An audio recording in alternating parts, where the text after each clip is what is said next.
Hello friends, मैं मुकेश कुमार आप सभी का स्वागत करता हूं आपका अपना YouTube channel Mukesh Kumar education academy में। आज जो हम बात करेंगे बिहार एसटीटी के बारे में बात करेंगे। चार चीज़ों पे बात करेंगे।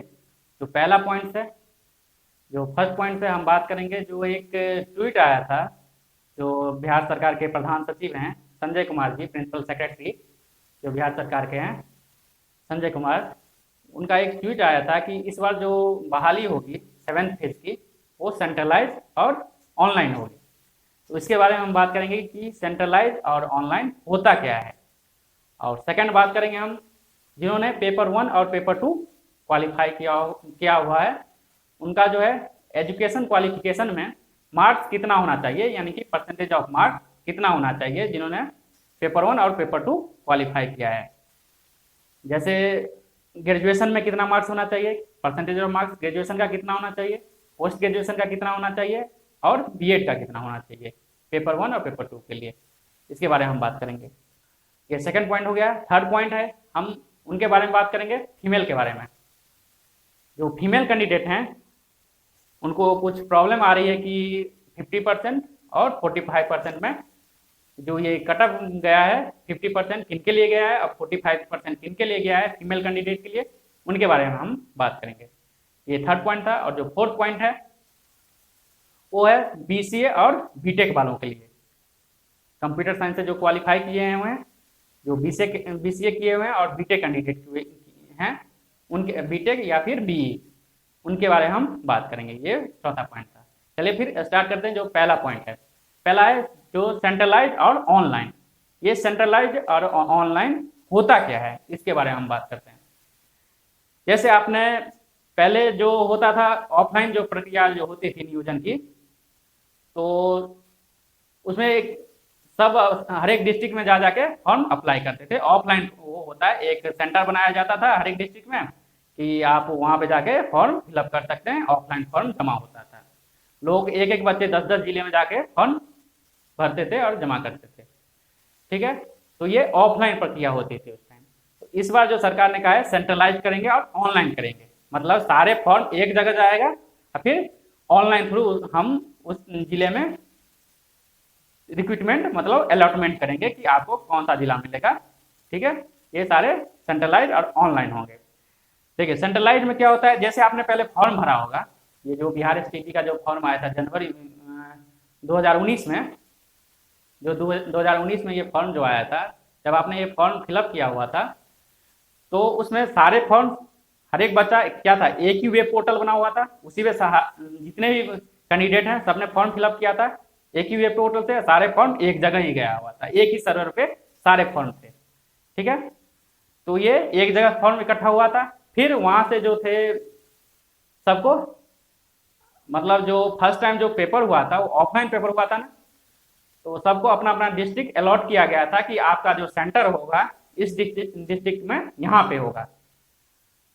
तो ये सारा डिटेल आपका वहां पे था, सेंट्रलाइज जो आपने फॉर्म भरा हुआ था सारा डिटेल था, वहां से आपको उस डिस्ट्रिक्ट को अलॉट किया गया था जहां पे आपका सेंटर हुआ था first time offline. Second time में भी ऐसे हुआ था जब ऑनलाइन पेपर हुआ था, उसमें भी ऐसे ही हुआ। बट बहुत सारे डिस्ट्रिक्ट में क्या था, कंप्यूटर जो था सिस्टम उसकी वो अवेलेबल नहीं था उतना जितने बच्चे थे, तो इसीलिए बहुत सारे कैंडिडेट का जो सेंटर हुआ था वो पटना में ही हुआ था।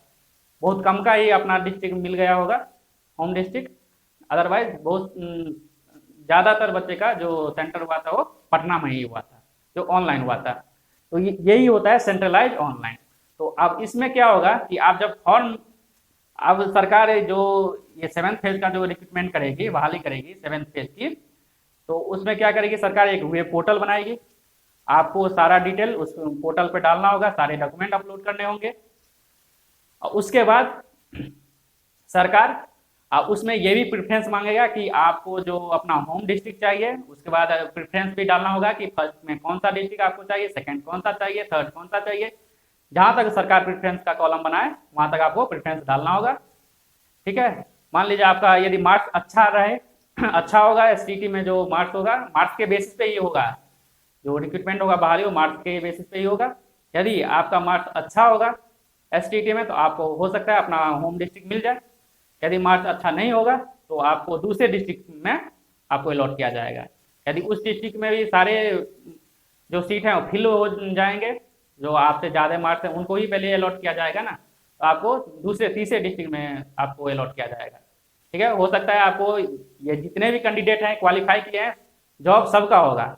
हो सकता है किसी को अपने डिस्ट्रिक्ट में मिल जाए, किसी को अपने डिस्ट्रिक्ट में ना मिले, होम डिस्ट्रिक्ट में ना मिले, दूसरे डिस्ट्रिक्ट में हो जाएगा। ठीक है, यदि आपका मार्क्स अच्छा होगा तो ज़्यादातर 100% चांस है। यदि मार्क्स आपका बढ़िया होगा एसटीटी में तो 100% चांस है कि आपको होम डिस्ट्रिक्ट भी मिल जाए। यदि मार्क्स अच्छा नहीं होगा तो आपको अदर डिस्ट्रिक्ट में अलॉट किया जाएगा।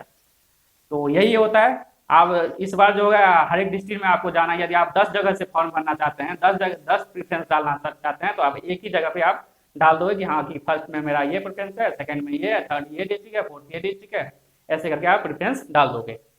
ठीक है, और आपको ये हर एक डिस्ट्रिक्ट में जाके फॉर्म फिलअप नहीं करना होगा। ठीक है, एक ही जगह पे आप बैठे हुए सब कुछ कर लोगे। इसमें क्या होगा, करप्शन भी कम हो जाएगी और काम भी जल्दी हो जाएगा, मतलब सबको जो अलॉटमेंट है जल्दी हो जाएगा। ठीक है, यही था सेंट्रलाइज और ऑनलाइन होता क्या है।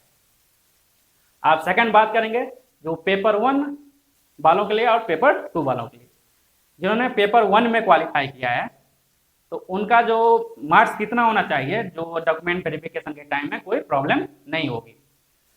जो पेपर 1 वाले की बात करते हैं तो उनका जो ग्रेजुएशन में है 50% मार्क्स होना चाहिए। यदि आप जनरल और ईडब्ल्यूएस कैंडिडेट हैं, इसमें फीमेल भी हैं, जनरल ईडब्ल्यूएस फीमेल कैंडिडेट भी हैं, तो भी आपको 50% मार्क्स अनिवार्य होना है ग्रेजुएशन में, और बीएड में भी 50% मार्क्स अनिवार्य है। इसमें क्यों ना आप फीमेल भी हो, तब भी आप यदि जनरल और ईडब्ल्यूएस से बिलोंग करते हैं तो आपको 50% मार्क्स होना अनिवार्य है ग्रेजुएशन में और बीएड में। ये तो होगी पेपर 1 की बात। अब बात करते हैं पेपर 2 का। कंप्यूटर साइंस को छोड़ के बात करते हैं। यदि आप कंप्यूटर साइंस नहीं, क्वालिफिकेशन तो सबका एक ही सेम ही है। आप बात करते हैं पेपर 2 के लिए। जैसे पेपर 2 में आपको, यदि आप कंप्यूटर साइंस को छोड़ के आप यदि दूसरे सब्जेक्ट के लिए अप्लाई किए हैं तो आपको बीएड होना चाहिए और पोस्ट ग्रेजुएट आप पास हो। बीएड में 50% मार्क्स होना चाहिए और पोस्ट ग्रेजुएशन में भी 50% मार्क्स होना चाहिए जनरल और ईडब्ल्यूएस के लिए। ठीक है, यदि आप जनरल और ईडब्ल्यूएस फीमेल कैंडिडेट भी हैं तब भी, और जो एससी एसटी ओबीसी और पीएच कैंडिडेट हैं इनको 45% मार्क्स होना अनिवार्य है दोनों में, पेपर 1 और पेपर 2 में, दोनों में। जो पेपर 1 के लिए हैं उनको भी, यदि पेपर 1 में आपने फॉर्म भरा है और आप SC ST OBC pH candidate हैं तो आपको 45% मार्क्स होना अनिवार्य है। यदि आप पेपर 2 के लिए हैं और SC ST OBC pH candidate हैं तो 50% मार्क्स होना अनिवार्य है। यदि आप फीमेल कैंडिडेट हैं जनरल और ईडब्ल्यूएस से भी तो आपको दोनों में 50% मार्क्स होना अनिवार्य है। पेपर 1 में भी यदि आप पेपर 1 के लिए भरा है, यदि आप पेपर 2 के लिए भरा है तो 50% मार्क्स अनिवार्य है। ठीक है, ये तो हो गई मार्क्स की बात। और जो कंप्यूटर साइंस है, कंप्यूटर साइंस में बीएड की कोई ज़रूरत नहीं है, उनको ज़रूरत है आप यदि जिस भी सब बीटेक से किए हैं, बीसीए से किए हैं, यदि आप एमसीए है तो आपको 50% मार्क्स होना अनिवार्य है। यदि आप जनरल ईडब्ल्यूएस कैंडिडेट हैं या फीमेल भी कैंडिडेट हैं तभी। यदि एससी एसटी ओबीसी है तो आप तभी आपको 45% मार्क्स, उसमें आपको 45% मार्क्स होना अनिवार्य है यदि आप रिजर्व कैटेगरी से हैं तो ये बात होगी आपको जो आपको जो एजुकेशन क्वालिफिकेशन में इसमें परसेंटेज ऑफ मार्क्स कितना होना चाहिए, ये सेकंड पॉइंट था। अब थर्ड पॉइंट है, ये है फीमेल कैंडिडेट के लिए कि उनका कट ऑफ मार्क्स कितना था। कट ऑफ मार्क्स 50% था या 45% था फीमेल के लिए, यदि आप जनरल से हैं तब। ठीक है, फिर बात करते हैं कि 45% किन के लिए था, 50% किन के लिए था। जैसे 50% यदि आप जनरल ईडब्ल्यूएस से फीमेल कैंडिडेट हैं तो आपका जो कट ऑफ मार्क्स था वो 50% ही था। ठीक है, यदि आप एससी एसटी ओबीसी से फीमेल कैंडिडेट हैं तो तब आपको 45% मार्क्स था कट ऑफ, मतलब 45% हो गया 67.5 और 50% हो गया 75। तो बहुत से फीमेल कैंडिडेट थे तो वो कह रहे थे कि हमारा 71 है, 72 है, हम क्वालिफाई नहीं है क्योंकि कट ऑफ तो 45% ही है। तो 45% जनरल वालों के लिए नहीं है, जनरल और ईडब्ल्यूएस वालों के लिए नहीं है, ये है केवल SC ST OBC जो रिजर्व कैटेगरी से हैं उनके लिए है 45%। ये 45% फीमेल किन के लिए है, तो आपको मालूम होगा जब ये फॉर्म आया था तो एक फिजिकल एजुकेशन और हेल्थ इंस्ट्रक्टर के लिए एक फॉर्म भी आया था, इसी के साथ STET के साथ ही आया था वो भी। तो उनमें जो बच्चे थे उनके लिए था कि यदि आप जनरल EWS से भी हैं तो आपको 45% मार्क्स से आप क्वालिफाई कर जाएंगे।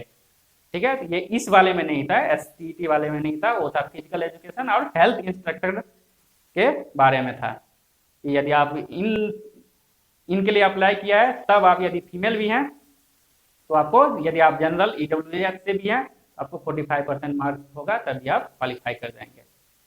ये था आपको फीमेल के बारे में कि कट ऑफ मार्क्स कितना था, क्योंकि बहुत सारे कमेंट आ रहा था कि हमारा तो 72 है, हम फीमेल है और हमारा नहीं हुआ है।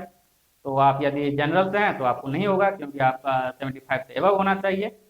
ठीक है, अब बात करते हैं हम BCA और BTech वालों के लिए। यदि आपने BCA किया है, इनका जो एजुकेशन क्वालिफिकेशन क्या होना चाहिए। यदि आपने BCA किया है तो BCA के साथ आपको कोई भी पोस्ट ग्रेजुएट डिग्री या फिर डिप्लोमा कंप्यूटर में होना अनिवार्य है। यदि आपने केवल BCA किया है तो उसके साथ पोस्ट ग्रेजुएट डिग्री या डिप्लोमा अनिवार्य है। उसके बाद बात करते हैं BTech वालों के लिए। यदि आपने BTech किया हुआ है, कंप्यूटर साइंस से है BTech, तो आपको पोस्ट ग्रेजुएट डिग्री या फिर डिप्लोमा का अनिवार्यता नहीं है। ठीक है, यदि आप BTech या फिर BE कंप्यूटर साइंस से हैं तो पोस्ट ग्रेजुएट डिग्री की कोई जरूरत नहीं है। यदि आप BTech या BE कंप्यूटर साइंस से नहीं हैं, किसी और फील्ड से हैं, मान लिया आपने इलेक्ट्रॉनिक या फिर मैकेनिकल किसी और फील्ड से आपने कर लिया है BTech, तो आपको कंप्यूटर साइंस में पोस्ट ग्रेजुएशन होना अनिवार्य है। कंप्यूटर साइंस में पोस्ट ग्रेजुएट डिग्री या फिर डिप्लोमा अनिवार्य है यदि आप कंप्यूटर साइंस से BTech नहीं है तो।